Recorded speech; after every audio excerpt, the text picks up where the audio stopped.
Hoy quiero hablarles de cómo aprendí inglés o los tropezones que tuve para poder hablar. Y les tengo que avisar que de hecho sí fueron bastantes. Ni siquiera sé cómo es que aprendí bien y fueron demasiados tropezones. La verdad es que por más que me quisiera hacer el matadito en la escuela, no me salía. Al final de cuentas salía mal en las calificaciones. Pero bueno, con el poquito inglés que me estaban enseñando en la preparatoria y lo que yo llegaba a escuchar de música en inglés, pues eso es un algo. Eso ya, ahí vamos bien, vamos comenzando. Entonces, en buena onda, no hay peor sensación que te estén preguntando cómo vas y si estás aprendiendo y la neta no estás aprendiendo absolutamente nada. Ah, pero eso sí, el diezote, ahí el diezote y en la boleta de calificaciones, nadie me lo quita. Y ese fue mi problema. La mayoría de las ocasiones el problema obviamente es de uno. Eso fue lo que les estuve mencionando en el video pasado. Tienes que poner atención ya, sin excusas, sin cambios, sin aplazos, sin procrastinar, sin nada de esas tonterías. Eso es lo que les estoy diciendo a todos, que si en dado caso quieren aprender, les va a ayudar bastante, porque la habilidad que aprendan más el inglés les va a sumar bastante. Yo ni siquiera los voy a necesitar, mi trabajo no tiene nada que ver con el inglés, voy a vender no sé qué cosas, así que pues ¿para qué? El inglés ¿para qué me sirve? O sea, no necesito eso. Si eres una persona que piensa eso, mi estimado, te juro que le estás pegando al lado equivocado. El inglés es una herramienta que vas a necesitar sí o sí. Está en todos los sistemas y por supuesto últimamente que está en la inteligencia artificial muy de moda, ahí también está, porque se sabe que si utilizas inteligencia artificial en inglés es muchísimo más eficiente.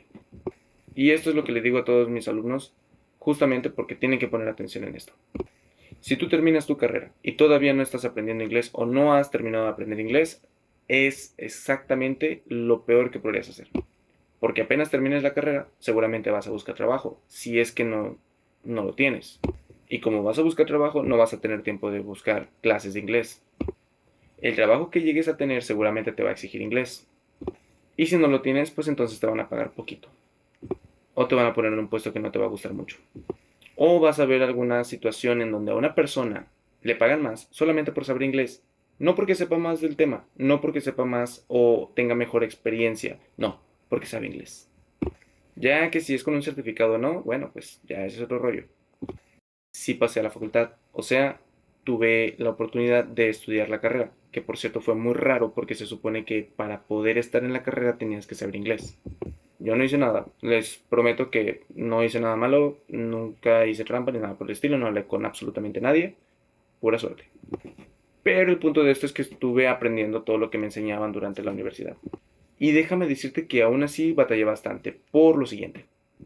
A partir como de tercer semestre o cuarto semestre, yo me metí a una empresa que todos conocemos y que no voy a mencionar aquí para que no haya complicaciones, pero era un call center.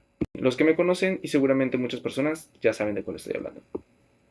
Hay un lugar específicamente en el centro y también en San Pedro. En fin, ya no vamos a hablar de eso. El caso es que uno se mete a estos call centers porque cree que va a aprender inglés o va a mejorar su inglés. Y aprendes, sí, pero cierto vocabulario y ciertas cosas específicas de ese tema. Entonces, por ejemplo, si tú me pones a hablar sobre facturas, resolución para enviar información, quieres que te venda algún producto, quieres verificar tu estado de cuenta o algo similar, entonces yo puedo hablar muy bien inglés. Pero si tú me llegaras a preguntar cuál es la diferencia entre, no sé, el inglés británico o el inglés americano y por qué suenan tan diferentes, si yo empiezo a tener esta conversación, bye. Por supuesto, eso es lo que me pasaba cuando estaba en ese call center. Estuve 2 años y medio ahí, sí tuve muy buen inglés, pero repito, solamente para esos temas. Realmente para otros temas u otro tipo de conversaciones, no.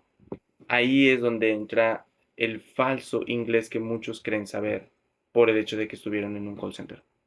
Pero luego de eso, un compañero me mencionó que les hacía falta personal en un pequeño colegio o algo similar, así que lo intentamos. Cabe mencionar que de hecho no, yo no sabía impartir clases ni nada por el estilo y justamente en ese semestre nos darían clases de cómo impartir clases o un tema o bien clases que tenían que ver con educación. Así que me puse las pilas, me puse a estudiar, me puse a revisar toda la información que se necesitaba y afortunadamente salió bien. Estuve un aproximado como de 8 meses en esa escuela y por supuesto tuve que revisar muchísima información y practicar algunos temas para poder desarrollarlos durante la clase. Cabe mencionar que yo daba muchos ejemplos y pedían que me dieran ejemplos similares a los del libro, pero realmente todavía no tenía una muy buena estructura. Entonces sí, ese fue uno de mis más grandes errores. Creo que el peor que he cometido y me disculparía con las personas que tuvieron clases conmigo. No les mentí en absoluto. Sin embargo, yo mismo no estaba seguro de lo que yo estaba impartiendo. Aparte de que me la pusieron bien complicada porque en la primera clase eran puras mujeres. Y a ver, eso no tiene nada de malo. Pero en aquel tiempo, cuando yo tenía 19 años y eran mis primeras clases, ahí fue cuando estuvo complicado porque yo no podía hablar con muchas personas a la vez. Personas, no solamente con mujeres, personas. Duré 8 meses ahí específicamente porque uno de los maestros que estaba ahí, que impartía clases de administración o algo parecido, me invitó a una escuela en donde él trabajaba. Bueno, resultó que esa escuela era de él y me invitó a ser el coordinador de la escuela. Rápidamente acepté, como iba a decir que no, pero no había coordinación y tampoco no era una escuela formada. Como yo no sabía eso, pues me puse a estudiar y por supuesto, ¿verdad? A revisar todos los temas para que pudiera entenderlos lo más pronto posible y poder aplicar para el puesto de coordinador. Ahí me tienes bien entusiasmado y tratando de aprenderme el verbo to be a diestra y siniestra, pero pues la verdad, al final de cuentas no era para nada de un puesto de coordinador. En ese trabajo duré como 2 años o 2 años y medio y la verdad es que estuvo muy interesante porque a partir de ahí tuve una oportunidad increíble. Fue justamente en el tiempo un poquitito antes de pandemia y es que tuve un mensaje por medio de Facebook, creo, en donde nos invitaban a aplicar para una entrevista. Pasé la entrevista sin ningún problema porque nada más me hicieron como 3 preguntas de si impartía inglés explicando la información en español o si, no sé, me gustaban algunos temas o la manera en la que yo impartía mi clase y cosas así. Y pues obviamente eso no fue muy complicado. Y aquí es donde va lo importante y aquí es donde quiero que pongan un chorro de atención porque esto fue justamente lo que me marcó. Pero el video ya se extendió bastante, así que lo voy a dejar. Prepárense para la parte número 2. Mañana se los comento. A ver qué tal. Este fue el segundo video en el que explico mi experiencia para ver de qué manera les puede servir a las personas en ayudarles a mejorar su inglés. Así que that was all for today. Thank you.